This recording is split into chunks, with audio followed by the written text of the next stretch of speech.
شرکت محی‌الدین کبیری در انجمن مخالفان حکومت روسیه در لهستان. طلبندگی نوبتی امامعلی رحمان در مصر عرب. اکنون در قزاقستان خویشاوندان پرزیدنت حق ندارند در منصب‌های رهبری فعالیت کنند. تیمور رحیموف ورزشکار معروف تاجیکستان باز به تاجیکستان مدال طلا آورد. محی‌الدین کبیری رهبر پیمان ملی تاجیکستان در انجمن مخالفان دولت روسیه که در ناحیه یبلان ورشا و روز 5 نوامبر آغاز یافت یکی از اولین ها شده سخنرانی کرد. در این انجمن وکیلان جمع آمدند که در سالهای گوناگون در انتخابات‌های اعتراف شده از طرف جامعه بین المللی در روسیه وکیل انتخاب شده‌اند. آنها دعوا دارند که در صورت تغییر حکومت در مسکو نقش پارلمان را اجرا می‌کنند.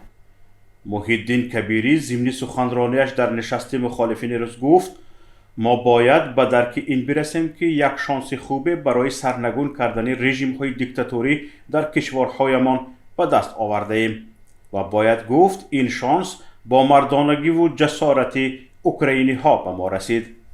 به گفته رهبر پیمان ملی تاجیکستان در تئوری هر کدام از مردمان کشورهای سابق شوروی می توانند بر دیکتاتورهای خود پیروز شوند و برای آزادیشان در علیحدگی مبارزه برند. این را برادران اوکراینی، گرجی و ارمنی ما ثابت کردند. اما از طرف دیگر تجربه این خلق‌ها نشان می‌دهد که آزاد و مستقل بودن در تنهایی در منطقه ما بسیار خطرناک است. تا زمانی که در منطقه کشورهای با خواسته‌های امپراتوری وجود دارند و اطراف آنها رژیم‌های دست نشانده و مستملکه و دیکتاتوری موجودند، آزادی و استقلال ما در خطر همیشگی قرار دارد. کبیری گفت: ما نمایندگان مردمان آسیای مرکزی به این خاطر اینجاییم که کاملا مطمئن شدیم بعد اوکراین همین تقدیر ما کشورهای دیگری منطقه را منتظر است. این را حتی دیکتاتورهای منطقوی ما هم درک کردند و ما این را از برآمدها و اندیشه‌رانی‌های آنها احساس میکنیم. رهبر مخالفین گفت: تاجیکان در تجربه خود به ناکارآمدی و عدم خواهش روسیه در اجرا کردن عهده‌داری‌های به دوش گرفته‌اش مطمئن شده است. روسیه کفیل صلح بین تاجیکی بود که با امر تقدیر در مسکو امضا شده است. اما وقت دیکتاتور تاجیک با استفاده از وضع بین المللی سازشنامه را پایمال کرد، حزب نهضت اسلامی تاجیکستان طرف دیگر صلح را منع نمود و رهبران حزب را به حبس ابد محکوم ساخت. روسیه کار انجام نداد. گذشته از این در سپتامبر سال جاری روسیه حزب ما را بر روی خط سازمان‌های تروریستی وارد نمود که به عقل سالم و نقش قبلی آن مخالف است. کبیری با تاکید گفت: ما نمایندگان خلق‌های سابق شوروی انتخاب خود را کردیم. این کمک کردن به اوکراین است و کمک کردن به روسیه برای به کشور آزاد و دموکراتی تبدیل شدنش و کمک کردن به مردم خودمان برای مبارزه برای استقلال و پیروزی در این مبارزه. کبیری با تاکید گفت: ما اینجاییم تا در آینده از روسیه آزاد هیچ تهدید به کشور و مردمان همسایه صورت نگیرد. ما اینجاییم تا در آینده روسیه با شانتاژ و تهدید کشورهای منطقه را به همکاری با خودش مجبور نسازد، بلکه خود مردمان با خواهش خود به سمتش بروند. ما اینجاییم تا بگوییم که مردمان سابق اتحاد شوروی نیز به زندگی شایسته، استقلال، رشد و آزادی حق دارند. گفته نیست روز 5 نوامبر در شهرک یبلان کنار ورشاوا نشست مخالفین روس شروع شد. مخالفین چندین کشور سابق شوروی از جمله تاجیکستان، قرقیزستان، قزاقستان و ترکمنستان در آن به حیث مهمان دعوت شدند. پیمان ملی تاجیکستان را در این نشست رئیس آن محی‌الدین کبیری و معاون او علیم شیرزمانوف نمایندگی می‌کنند. امامعلی رحمان رئیس جمهور تاجیکستان یک روز پیش 6 نوامبر برای شرکت در کنفرانس 27مین کنونسیون چهارچوبه سازمان ملل متحد آید به تغییریابی اقلیم عازم شهر شرم الشیخ جمهوری مصر عرب شد. بنا به اطلاع دفتری مطبوعاتیش، امامعلی رحمان در شرم الشیخ با محمد سلیمان الجاسر رئیس گروه بانک اسلامی رشد ملاقات کرده از او مبلغ گذاری لایحه‌های افضلیتناک در تاجیکستان را طلبیده است. رئیس جمهور تاجیکستان از سطح همکاری‌های سودمند با بانک آسیای رشد اظهار قناعتمندی کرده به سهم بانک در تطبیق لایحه هایی که به رشد اجتماعی و اقتصادی تاجیکستان نگرانیده شده اند بهای بلند داده است.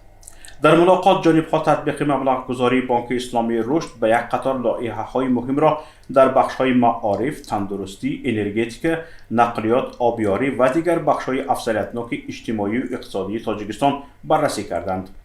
امامعلی رحمان از محمد سلیمان الجاسر طلبیده است که در سمت پیشگیری و رفع عاقبت‌های تغییریابی اقلیم، آفت‌های طبیعی برای چاره‌بینی‌های برقرارسازی پس از بحران پاندمی و دیگر عامل‌های بیرونه برای اقتصاد تاجیکستان بانک اسلامی رشد مبلغ گذاری کند. اینچنین امامعلی رحمان خواهش کرده است که برای رشد زیرساختار و استفاده منابع آبی تاجیکستان نیز کمک مالی شود. رئیس جمهور تاجیکستان در پایان صحبت از رئیس گروه بانک اسلامی رشد دعوت کرده است که در وقت مناسب به تاجیکستان سفر کند. پرزیدنت قزاقستان قاسم جومرت توقایف لایحه یک قطار قانون‌ها را به امضا رساند که صلاحیت رئیس جمهور در قزاقستان را کم می‌کند.